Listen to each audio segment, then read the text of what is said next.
If you thought having only a 1080p monitor would prevent you from making 4K videos, think again.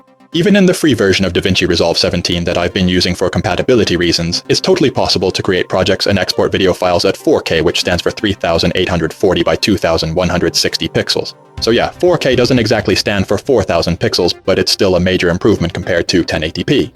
And no, having only a 1080p monitor won't prevent you from filming and then exporting your video to 4K if your phone or camera can film in that resolution. But let me be clear if you thought I would only upload 4K videos from now on.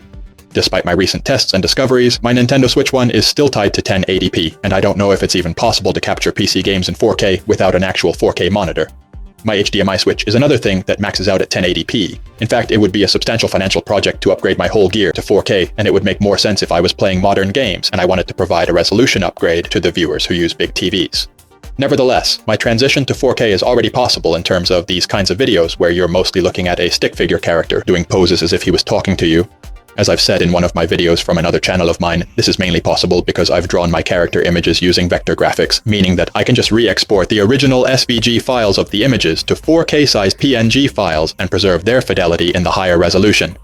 I won't personally benefit from the additional pixels until I upgrade my main monitor as well, but I've been itching to do some real 4K experiments for a while, especially as people in a support group that I've attended regularly have been talking about the wow factor of watching movies in 4K. Lastly, I've noticed that ever since I began to make videos on my DIY PC, I've got a few glitches in the videos that I've rendered on DaVinci Resolve, and unfortunately, the main culprit seems to be my crappy NVIDIA GeForce GTX 1650 GPU.